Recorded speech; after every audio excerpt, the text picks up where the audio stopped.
मैं प्रैक्टिस कर रहा था उसको पूरी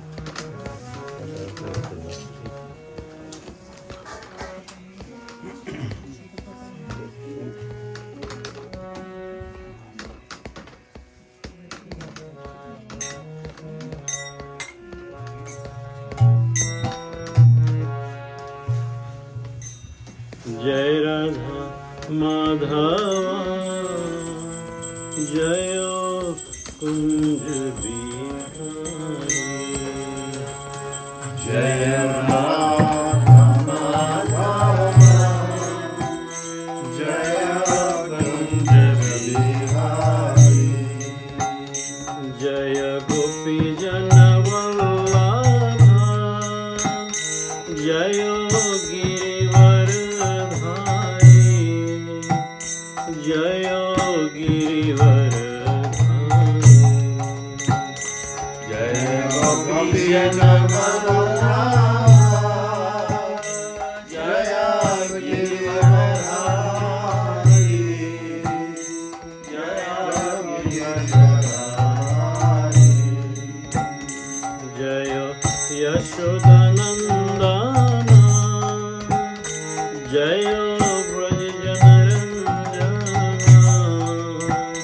जय व्रज जनरंजन यशोदानंदन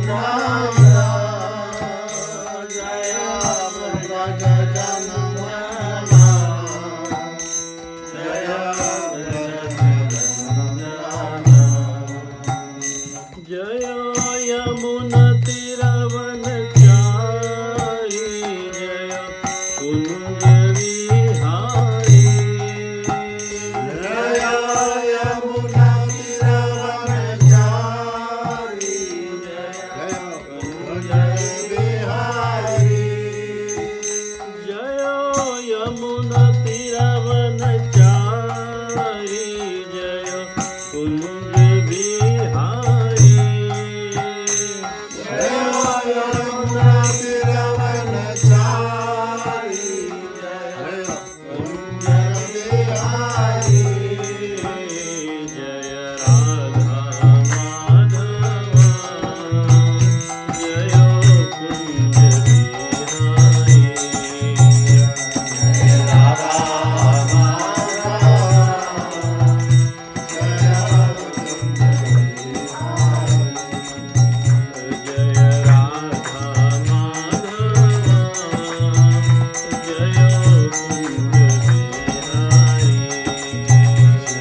भूताय कृष्णपृष्ठाय भूतले श्रीमते भक्तिवेदान्त स्वामिनिति नामिने।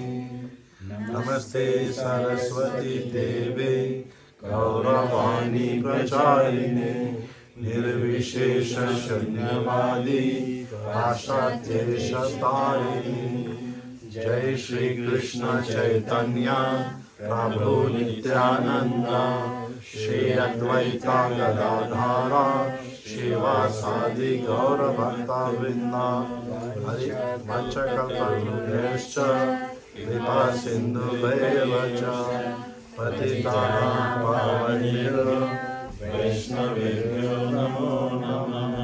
हरे कृष्ण हरे कृष्णा कृष्णा कृष्णा हरे हरे हरे राम राम हरे हरे। श्री कृष्णचंद्र भगवान की जय। हम लोग थोड़ा सा रिकैप करते हैं, उसके बाद फिर कथा शुरू करेंगे। श्रीमद् भगवद गीता के प्रथम अध्याय में चैप्टर 1 में सबसे पहले हमने देखा कुरुक्षेत्र के युद्ध स्थल में सैन्य निरीक्षण। उसके बाद भगवद गीता का द्वितीय अध्याय जो पूरी भगवद गीता का सार है।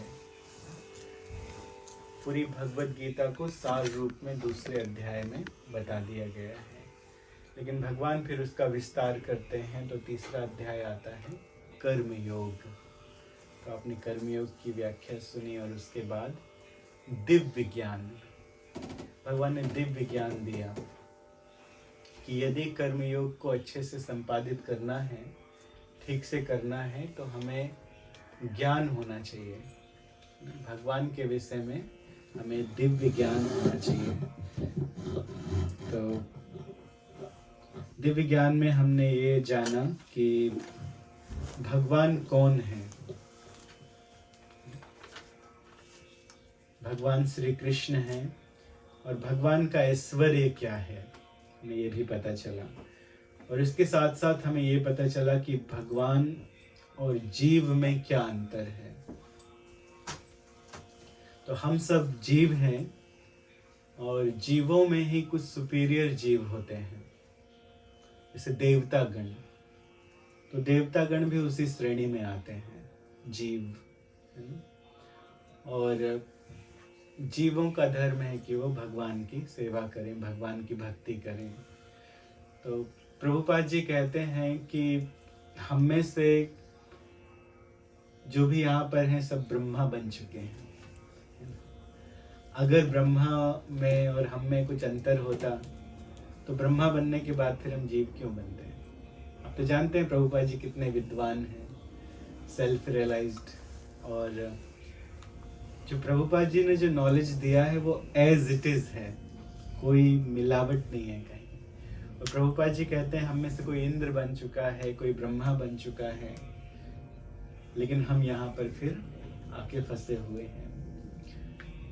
सदाशिव जी वो एक अलग तत्व है। भगवान में और सदाशिव में बहुत अंतर नहीं है। ब्रह्मा जी क्या क्षीरम दधि विकार विशेष योगात संजायते नहीं तथा प्रतिगस्ते हेतु। भगवान में और शिव जी में कितना अंतर है, जैसे दूध दही में अंतर होता है। तो इस बात से हमें ये समझना चाहिए कि दूध से दही बनता है, दही को दूध में परिवर्तित नहीं किया जाता है। तो सब कुछ भगवान से आया है ना, लेकिन बहुत कम अंतर है। और बड़े बड़े विद्वान जो आत्म साक्षात्कार कर लेते हैं वो ही इस अंतर को समझ सकते हैं। हम लोग जैसे साधारण व्यक्तियों के लिए ये समझना बहुत मुश्किल है। तो हमने ये जाना कि जीव और भगवान में क्या अंतर है, और जीव भगवान की सेवा करते हैं, भगवान की भक्ति करते हैं। तो भगवान चौथे अध्याय के अंत में कहते हैं कि ज्ञान की तलवार के द्वारा,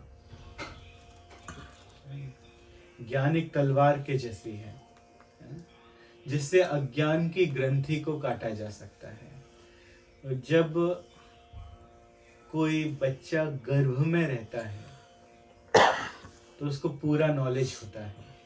हम लोग देखते हैं कि गर्भ में बच्चा कैसे रहता है, उसके हाथ जुड़े होते हैं, तो भगवान से प्रार्थना करता है कि इस नरक से हमें जल्दी निकालिए, बाहर निकल के हम आपकी भक्ति करेंगे, क्योंकि पूरा नॉलेज रहता है उसको। तो भगवान से प्रार्थना करता है। ये बात सत्य है। कहाँ पता चलती है हमें? परीक्षित महाराज जी ने गर्भ में भगवान का दर्शन किया था। जब वो उत्तरा के गर्भ में थे तो उस समय किसने ब्रह्मास्त्र मारा था? अश्वत्थामा ने। तो उत्तरा दौड़ी दौड़ी भगवान के पास आई थी कि रक्षा कीजिए, और किसी के पास नहीं गई। तो भगवान तुरंत उनके गर्भ में प्रवेश कर गए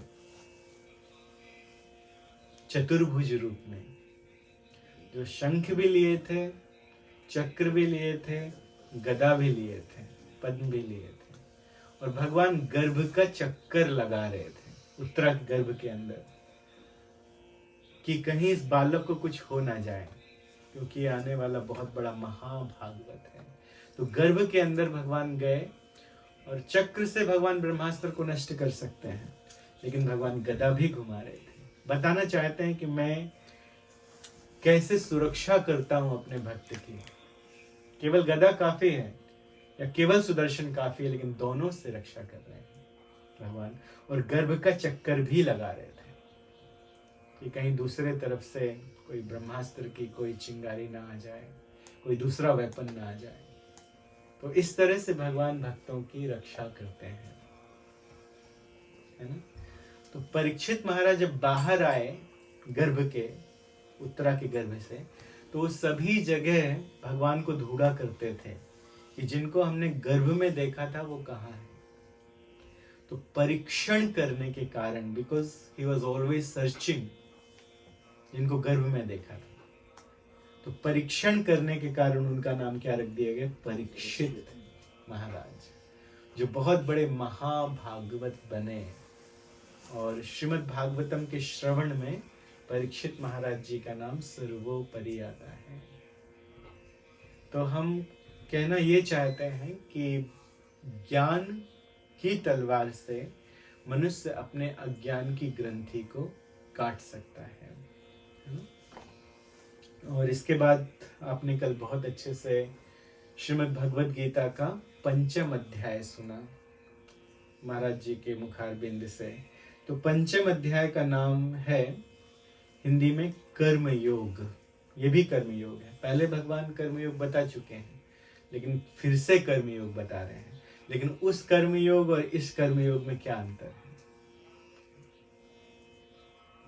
उस कर्म योग में स्वधर्म की व्याख्या करते हुए आपने नित्य धर्म की व्याख्या सुनी। स्वधर्म का अर्थ क्या होता है? कि अपना तथा अपने से संबंधित लोगों का भरण पोषण करने के लिए धर्म में रहकर यज्ञ करते हुए, भगवान की पूजा करते हुए, भगवान को मानते हुए और सभी का पालन करना, स्वधर्म। ब्राह्मण अपने धर्म का पालन करे, क्षत्रिय अपने धर्म का पालन करे, वैश्य अपने धर्म का पालन करे, और शूद्र अपने धर्म का पालन करे, ब्रह्मचारी अपने धर्म का पालन करे, गृहस्थ अपने, और वानप्रस्थी अपने धर्म का पालन करे। तो ये सब हमने सुना, और अपने धर्म में रहकर धीरे धीरे कैसे नित्य धर्म को प्राप्त करें। तो हम आत्मा है, आत्मा का नित्य धर्म क्या है? भगवान की सेवा करना। सच्चिदानंद जीवेरे स्वरूप है कृष्णेर नित्य दास। हम भगवान के दास हैं और हमें भगवान की सेवा करना है। तो वह भी कर्मयोग था, ज्ञान दिया। अब फिर से कर्मयोग की व्याख्या करते हैं। 5वां अध्याय का नाम फिर से क्या है? कर्मयोग। लेकिन ये कर्मयोग और वो कर्मयोग में क्या अंतर है? ये कृष्ण भावना भावित कर्म है ना? जिसे इंग्लिश में कहा जाता है एक्शन इन कृष्णा कॉन्सियसनेस। तो इस अध्याय में अर्जुन ने, जैसा कि आपने सुना, कि एक प्रश्न किया कि पहले तो आप मुझसे कर्म त्यागने के लिए कहते हैं, आप इतनी देर से बता रहे हैं कि कर्म का त्याग करो, कर्म का त्याग करो, अब आप फिर से कहते हैं कि कृष्ण भावना अमृत कर्म करना चाहिए। तो कृपा करके बताइए कि इन दोनों में क्या अंतर है। तो अर्जुन ये प्रश्न किसके लिए कर रहे हैं? हम लोगों के लिए कर रहे हैं, बद्ध जीव के लिए कर रहे हैं। क्योंकि किताब में कुछ लिखा होता है, ग्रंथ में कुछ लिखा होता है, हमें पढ़ के भी नहीं समझ में आता है ना? भगवान कहते रहते सीधे सीधे तो समझ में भी नहीं आता। तो इसीलिए अर्जुन बीच बीच में और प्रश्न करते हैं कि थोड़ा गहराई में बताइए कि एक तरफ आप कहते हो कि कर्म का त्याग कर दो, फिर कहते हो कि भक्ति पूर्वक कर्म करो। तो मैं कर्म करूं कि नहीं करूं? करूं तो क्या करूं बताइए। तो फिर भगवान बताना शुरू करते हैं। भगवान ने बताया है कि कर्म और त्याग में अंतर बताया है। कि अर्जुन अभी भी तुम्हारी समझ में नहीं आया तो मैं बता देता हूँ कि कर्म में और त्याग में क्या अंतर है। तो 2 श्लोक से लेकर वर्ष नंबर 2 से लेकर 6 तक पंचम अध्याय में भगवान ने कर्म योग की विशेषता का गुणगान किया है। योग का अर्थ क्या होता है? योग का अर्थ होता है जोड़ना। ये योग शब्द बार बार आएगा। कर्म योग, ज्ञान योग, बुद्धि योग, ध्यान योग और बाद में अंत में भक्ति योग। तो योग शब्द बार बार आता है। तो योग शब्द का अर्थ होता है जोड़ना, कनेक्ट, टू कनेक्ट। किसके साथ? कृष्णा के साथ कनेक्ट होने को योग कहा जाता है हमेशा। तो इन श्लोकों में ये बताया गया है कि संन्यास, जिसे ज्ञान योग भी कहा जाता है, ये थोड़ा मुश्किल है। अर्जुन ने कहा था कि अगर कर्म योग से श्रेष्ठ है संन्यास तो फिर हम संन्यास ले लेते हैं। तो भगवान ने क्या कहा था कि अभी तुम इसके लिए समर्थ नहीं हुए हो, अभी इसके लिए तुम क्वालिफाइड नहीं हुए हो। यदि बीच में ही छोड़ दोगे, कि भगवान जानते थे उनके स्वभाव को। हर एक व्यक्ति का अपना एक स्वभाव होता है और अर्जुन का स्वभाव क्या था? क्षत्रिय, युद्ध करना स्वभाव था, अधर्म का विनाश करना उनका स्वभाव था। तो संन्यास ले लोगे लेकिन बीच में छूट गया तब मिथ्याचारी च उच्यते। तब तो लोग और खराब कहेंगे कि देखो ये संन्यास लेके भाग गया था ना, अब देखो फिर से वापस आ गया है। संन्यास ले लिया था ये गृहस्थ। कोई यदि संन्यास ले ले और फिर से गृहस्थ आश्रम में आ जाए तो लोग उसको क्या कहते हैं कि देखो देखो देखो ये संन्यास ले लिए थे और इनका फॉल डाउन हो गया। लोग ऐसा कहते हैं, है ना? तो अर्जुन लोग कहेंगे तुम्हारा फॉल डाउन हो गया है, तुम अभी इसके लिए तुम योग्य नहीं हो। तो इसीलिए कर्मयोग का पालन करने से मनुष्य सदैव खुश रहता है। यदि तुम्हें खुश रहना है तो तुम कर्मयोग का पालन करो। कर्मयोग का पालन करने से लोग खुश रहते हैं ना। अगर संन्यास ले लेंगे तो खुश रहेंगे? अगर उस अवस्था में पहुंच जाएंगे तो खुश रहेंगे। लेकिन महाराज ने कल बताया था ना कि फर्स्ट 2 वर्ड्स क्या थे? Too cold. उसके बाद सेकंड 2 वर्ड्स क्या थे? More blankets. उसके बाद के 2 वर्ड्स क्या थे? I quit. तो मतलब ये थोड़ा मुश्किल है। हम बोल देंगे जंगल चले जाइए, जंगल में जाने के बाद खाने का त्याग करना पड़ता है। आप मिठाई नहीं खा सकते हैं, स्वीट राइस नहीं खा सकते हैं। वहां पे जो फल गिरते हैं अपने आप, उन फलों को उठा के खाना पड़ता है, सूखे फल, है ना? और आपको आसन लगा के बैठना पड़ता है, जो आगे ध्यान योग में बताया जाएगा कि कैसे आसन लगा के पेट को सीधा करके बैठना पड़ता है। तो मुश्किल है, लेकिन कर्मयोग बड़ा आसान है। अपने घर पे रहिए, अपना काम कीजिए और जो कर्म का जो फल है वो कृष्ण को समर्पित करना है। तो कैसे आसान है कर्मयोग? कर्मयोग में क्या क्या होता है? देखिए भक्त लोग सुबह सुबह उठ के नाचने लगते हैं, है ना? मंदिर जाते हैं तो सुबह सुबह उठ के गाने लगते हैं और नाचने लगते हैं। कोई गा रहा है और नाच रहा है, उसका मतलब क्या होता है? वो खुशी है। एक शादी होती है तो क्या होता है? लोग नाचते हैं, गाते हैं, कभी कभी दूल्हा भी नाचने लगता है। आजकल तो दुल्हन नाचते नाचते आती हैं और वरमाला डालने के लिए। तो पता चलता है कि खुश हैं, ये प्रसन्न हैं, इसलिए नाच रहे हैं। भक्तगण सुबह उठ के ही नाचने लगते हैं 4 बजे से। और ऐसा नहीं कि उनको जबरदस्ती, कोई सन्यासी लोग डंडा लिए रहते हैं, जबरदस्ती कहते हैं नाचो नहीं तो मारेंगे, इसलिए नहीं डंडा लिए रहते ना। सन्यासी लोग प्रेम से अपना नाचते हैं, सन्यासी भी नाचते हैं, डंडा अपना उछाल उछाल के भी नाचते हैं, है ना। कौन ऐसा रईस व्यक्ति होगा जो सुबह उठ के नाचता है? जब नींद किसी की डिस्टर्ब की जाती है सैटरडे संडे, तो उनके मुख से क्या निकलता है आप लोग जानते हैं, वो वर्ड हम नहीं बताएंगे। आप लोग लगा देते हैं अपना मोबाइल में अपना अलार्म, और कभी कभी रात में आसानी से नींद नहीं आती, और सुबह सुबह जब अलार्म बजता है, आपको जाना रहता है काम पे, मुंह से कैसे शब्द निकलते हैं, है ना? लेकिन भक्त वो भाग कर जाते हैं मंदिर में और जाके कीर्तन करते हैं, डांस करते हैं। क्या अच्छा है, किसी सुख के साथ किया जाता है। भगवान भगवत गीता के आगे के अध्याय में बताएंगे कि सुसुखम कर्तुम अव्ययम। भगवान की भक्ति कैसे की जाती है? भगवान की भक्ति करने का क्या, कैसे किया? सुसुखम कर्तुम अव्ययम, खुशी से की जाती है, नाच के की जाती है, गा के की जाती है। तो 5वें अध्याय के 7वें से 12 श्लोक में, वर्ष नंबर 7 to 12 में ये बताया गया है कि कर्म का पालन कैसे करें। अर्जुन बोले अच्छा ठीक है, कर्मयोग श्रेष्ठ है, मान जाते हैं, मान गए, आपने जैसा बताया कि कर्मयोग बढ़िया है। अब भगवान ये बताइए कि मैं इसे कैसे पालन करूं। तो 7 to 12 में भगवान ने बताया कि कैसे इसका पालन किया जाता है। तो भक्ति योग सबसे सरल मार्ग है, और सबसे पहले कर्म योग में किया जाता है, अपने सेंसेस को रेगुलेट कर दिया जाता है ना। अगर बोलेंगे कि जितने भी सेंस के जितने भी ऑब्जेक्ट हैं उसका सब त्याग कर दो, तो बहुत मुश्किल है, कोई नहीं कर सकता है।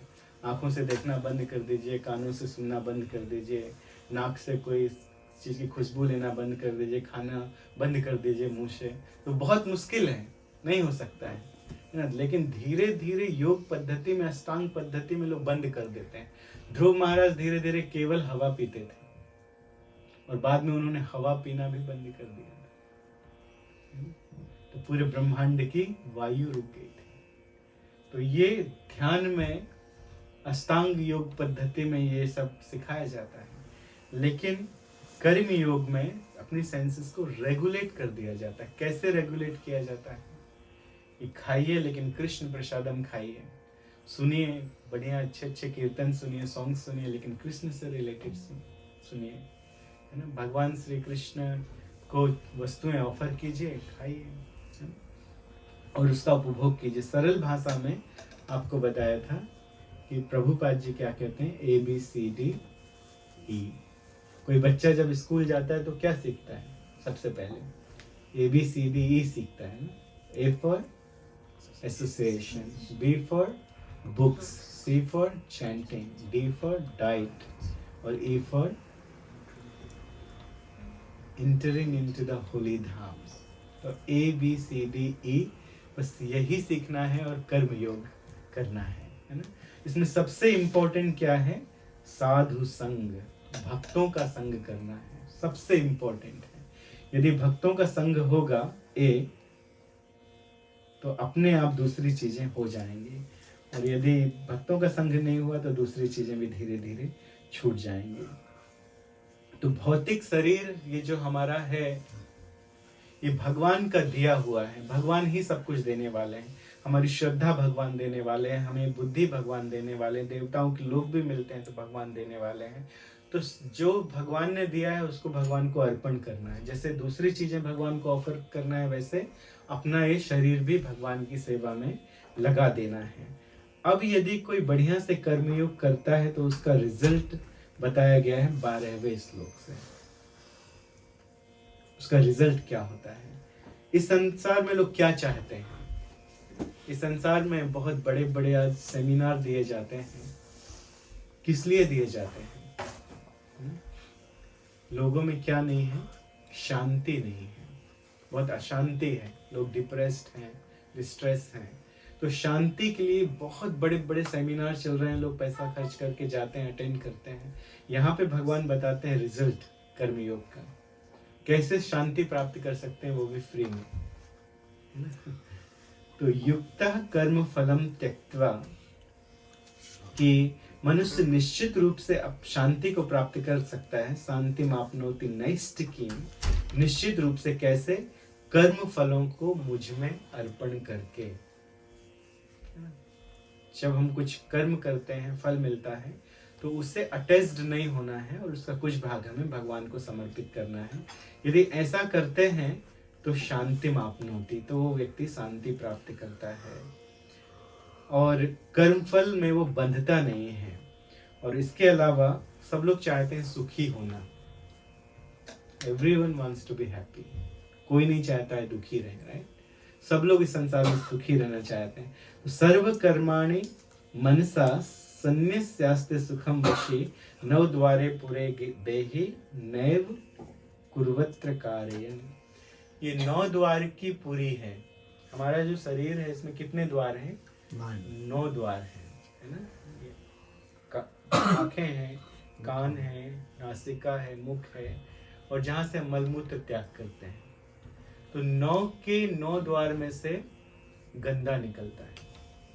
कान में से भी गंदा निकलता है, नाक में से भी गंदा निकलता है, आंख से भी गंदा निकलता है, और आप ज्यादा बोल लीजिए, किसी को ज्यादा डांट दीजिए तो यहाँ से भी गंदा निकलने लगता है, मुंह से भी गंदा निकलता है, लोग मुंह से भी थूकते हैं, राइट? तो 9 के 9 द्वार से गंदगी निकलती है। तो 9 द्वारे पुरे देही, ये 9 द्वार की ये जो का ये पुर है, तो ये सुख को प्राप्त कर सकता है कैसे? भगवान की भक्ति करके, अपने कर्म को भगवान में समर्पित करके। तो कर्म के फलों का त्याग कर दूं, ये भगवान बहुत कठिन है ना? अर्जुन कहते हैं ये कैसे संभव है कि कर्म के सारे फलों का त्याग कर दें? ये बहुत कठिन है। इसको बताइए कि सरलता से कैसे हो सकता है। कौन है जो कर्म के फलों का त्याग कर सकता है? हम कर्म के फलों का त्याग क्यों नहीं करते हैं? इसका कारण क्या है? तो इसका कारण ये है कि हम अपने आप को कर्ता समझते हैं। कर्ता हम इति मन्यते। हम लोग अपने आप को कर्मा, कि आई एम डूअर, हम लोग ऐसा समझते हैं, इसीलिए हम लोग कर्म फल का त्याग नहीं कर पाते, इसलिए हम फंसे हैं। तो भगवान बताते हैं 13वें से 16वें श्लोक में कि हम कर्ता नहीं हैं, 3 कर्ता होते हैं। हम अकेले कर्ता नहीं हैं, हम अकेले डूअर नहीं हैं, बल्कि 3 कर्ता होते हैं, है ना? तो ये 13वें से 16वें बताया है। तो भगवान बताते हैं कि पहले तो जीव भौतिक मन, भौतिक बुद्धि के कारण कुछ इच्छा करता है। तो ठीक है, जीव भी एक करता है। भौतिक शरीर के कारण, मन, बुद्धि, अहंकार के कारण वो कुछ चाहता है ना? तो जब जीव चाहता है, और देने वाली कौन है? जो दूसरा जो करता है वो प्रकृति है। प्रकृति देती है। यदि कोई चाहता है तो प्रकृति देती है। प्रकृति किसकी शक्ति है? भगवान की शक्ति है, कृष्ण की शक्ति है। तो प्रकृति देती है। तो एक कर्ता प्रकृति है, लेकिन प्रकृति अपनी इच्छा से नहीं देती है। जब तक भगवान सैंक्शन नहीं करते हैं तब तक प्रकृति भी नहीं देती है। तो भगवान भी एक करता है ना? जीव एक करता है और प्रकृति एक करता है, लेकिन प्रकृति किसी को देती नहीं है जब तक भगवान श्री कृष्ण सैंक्शन ना करें। तो प्रकृति भगवान कब करते हैं सैंक्शन? भगवान करते हैं तब जब हमारा कर्म का जो अकाउंट है उसमें वो फल है अगर, तो भगवान उसको सैंक्शन कर देते हैं। हमारे कर्म फलों के आधार पर भगवान करते हैं। तो 3 प्रकार के कर्ता हैं, ये इन श्लोकों में बताया गया है। जो व्यक्ति भक्ति पथ पर आगे बढ़ के बाय डूइंग डिवोशनल सर्विस जो प्यूरिफाइड हो गया है, तो उसके क्या कैरेक्टरिस्टिक हैं, उसके क्या लक्षण हैं, अब ये आगे के श्लोक में बताए गए हैं। तो एक श्लोक कल आपने सुना कि विद्या विनय संपन्ने ब्राह्मणे गविहस्तिने सुनिचय स्वपाके च पंडितः समदर्शिनः। जो पंडित है, जो व्यक्ति वास्तव में बुद्धिमान है, वो सबको समान देखता है, वो हर किसी में आत्मा का दर्शन करता है। पंडितः समदर्शिनः। तो विद्या विनय संपन्न है, जिसमें विद्या है, जिसमें विनय है, जो नम्र है। तो विद्या केवल काफी नहीं है, विद्या ददाति विनयम। वास्तविक विद्या क्या है? वास्तविक विद्या है जो हमें विनय देती है। मनुष्य का सबसे बड़ा आभूषण क्या है? मनुष्य आभूषण पहनता है कई प्रकार के। सबसे बड़ा आभूषण उसका रूप है। सबसे पहले कोई व्यक्ति अट्रैक्ट होता है तो किसी के बाहरी रूप को देख के अट्रैक्ट होता है। नरस्याभरणम रूपम। लेकिन यदि किसी में किसी प्रकार के गुण नहीं है, कोई क्वालिटी नहीं है, तो फिर अगर क्वालिटी नहीं है तो ये रूप किस काम का? किसी काम का नहीं। तो नरस्याभरणम रूपम रूपस्याभरणम गुणम। रूप का आभूषण गुण है। गुणस्याभरणम ज्ञानम। यदि किसी में गुण है बहुत अच्छे अच्छे, लेकिन अगर ज्ञान नहीं है तो क्या फायदा? और बहुत ज्ञान है लेकिन अगर क्षमा नहीं है, यदि कोई क्षमा नहीं कर सकता है तो ऐसा ज्ञान भी किस काम का? है ना? तो वो नॉलेज ठीक है जहाँ पर क्षमा है। तो क्षमा सबसे आगे है, क्षमा सबसे बढ़ के है। क्षमा शोभती उस भुजंग को जिसके पास गरल हो, ऐसा कहा। इसका अर्थ, गरल का अर्थ होता है जहर। यदि कोई समर्थ है और यदि वो क्षमा कर दे तब तो लोग बोलेंगे कि हाँ क्षमा कर दिया। तो कोई काम ही का नहीं है तो फिर क्या उसको कौन पूछता है कि क्षमा करो नहीं करो, क्या फायदा? तो ज्ञान भी होना चाहिए, क्षमा भी होना चाहिए। लेकिन इस श्लोक के अनुसार जो व्यक्ति हर किसी में किसको देखता है? भगवान को देखता है। हर किसी में किसको देखता है? जीव को देखता है, आत्मा का दर्शन करता है, वो व्यक्ति श्रेयकर है। फिर भगवान अंत में बताते हैं कि देवताओं में और भगवान में क्या अंतर है। लोग प्रश्न करते हैं कि देवता और भगवान एक ही हैं। तो 5वें अध्याय में भी भगवान बताते हैं, भोक्तारम यज्ञ तपसाम सर्वलोक महेश्वरम सुहृदम सर्वभूतानाम ज्ञात्वाम शांतिम रक्षति। इसका अर्थ क्या है? भोक्तारम यज्ञ तपसाम। यदि किसी के लिए भी, देवताओं के लिए भी यदि कोई यज्ञ किया जाता है तो वास्तव में जो भोक्तारम, सारे यज्ञ सारे तपस्या के भोक्ता केवल भगवान श्री कृष्ण हैं। और यदि कोई उनको भजता है, भगवान श्री कृष्ण की भक्ति करता है, तभी उसे शांति प्राप्त हो सकती है। शांतिम मृक्षति। तो भगवान का भजन करना चाहिए। देवताओं का भजन करेंगे तो आपने सुना क्या होता है? Demigods, they become happy very quickly, but at the same time, if they get angry, then they will destroy you very quickly.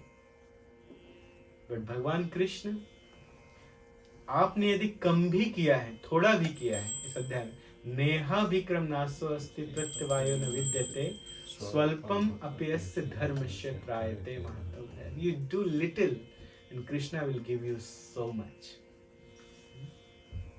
तो ये अंतर है देवताओं में और भगवान में। तो आपने इस 5वें अध्याय में क्या सीखा? इसको थोड़ा सा सारांश बताते हैं। 5वें अध्याय में भगवान ने अर्जुन से कहा कि आप कर्म योग का पालन कीजिए, क्योंकि you are not qualified yet for संन्यास। तो इसलिए कर्म योग का पालन कीजिए। तो अर्जुन तैयार हो गया। अर्जुन ने कहा ठीक है, I am agree, whatever you say I accept.